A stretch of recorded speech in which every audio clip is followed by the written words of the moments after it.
everyone, welcome to my channel Masala Chai and Books. Today we are going to discuss a book Rituals of a Happy Soul by Deepanshu Giri. This is the first book that I've read by Mr. Deepanshu Giri. He's a very well-known astrologer. You'll find his YouTube channel on YouTube as well. So voila. I am very much into spirituality. I like to pray daily. So I just picked this book, which I thought was really interesting because he has clearly said that this is not a spiritual book of a sort. So when you say it's not a spiritual book and yet it's going to give you some rituals to practice every day. So maybe putting your spirituality into practice, into the practical world. So I thought of this as a very interesting thing. So that's the reason I got this book. So voila, the book discusses about a whole lot of stuff, a whole lot of different themes, I thought. So it talks about the 5 elements that the body is made up of water, earth, ether, fire, and I'm forgetting the last element, but you know, so the 5 elements that the body is made up of, and how these 5 elements affect the 7 chakras within the body. And how you need to balance your energy, sync your energy with the universal energy, sort of, to smoothen out your life in a way to solve all the problems of your life. So what he says, and it's something that I believe as well, that a problem or a disease manifests outside only when it is somewhere within, when it's somewhere within you, inside your mind.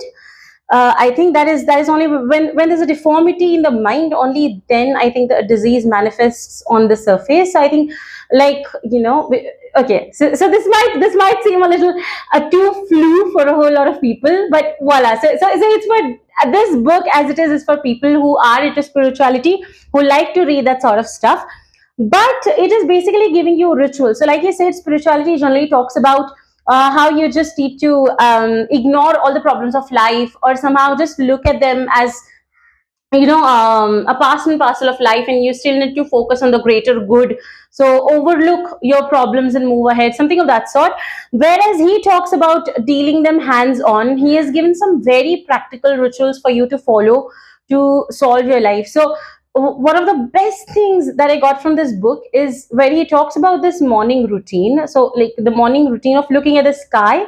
So right at that period, what we call the Brahma Muhurta, or the Sandhya Samay, when people do Sandhya. So at that time, when you go out on your balcony and you can just look at the sky and you pray, whatever is in your mind, you want, for example, imagine you need to get your work done. It might be a creative project, it might be your daily routine. You just go and you talk to the universe. It's just as if, you know, I am looking forward to this particular thing today. Please bless me. Something, a very simple conversation, but you have that daily with the universe, looking at the sky.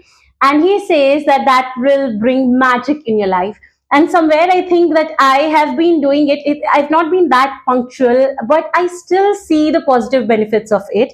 I really think like this is one of the best practices that I've got from the book, I think.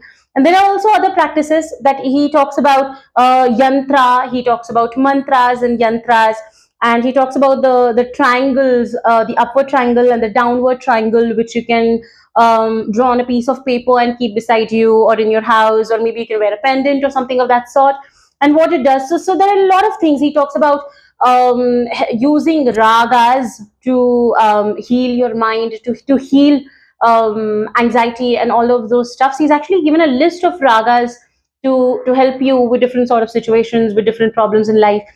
It feels like a very practical guide to looking at your life, if you're a spiritual being, sort of. How do you use energy within you? Because we are made up of energy. We have energy around us. We're constantly radiating energy.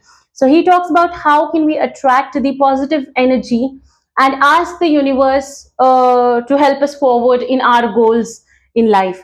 I think it's a very beautifully written book. It's just that there are a whole vast of topics. There's a whole range of topics that he has touched, and that's why it can feel like a whole lot of stuff is filled into this tiny book. So I think maybe if he could have written a longer book, I think, to justify, but Apart from that, I think this book gives a lot of strength and positivity.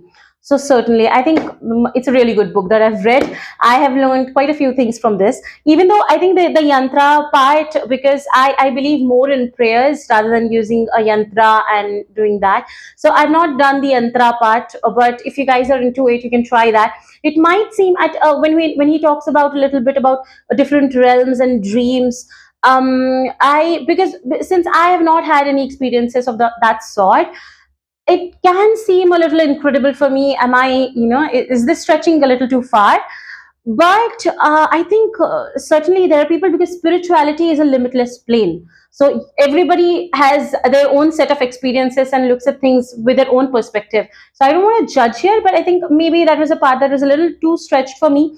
But apart from that, like I said, there's some really, really positive things that this book has given me, especially the perspective with which you look at your life and you try to inculcate a positive energy within you to resonate with the universe and let magic happen. It's a beautiful book. Again, I'm going to give this book a 4 out of 5 stars. Do let me know what you guys think of the video. Do like, share, subscribe if you like this sort of content. Stay tuned for the future videos, and do let me know if you have any book recommendations to follow.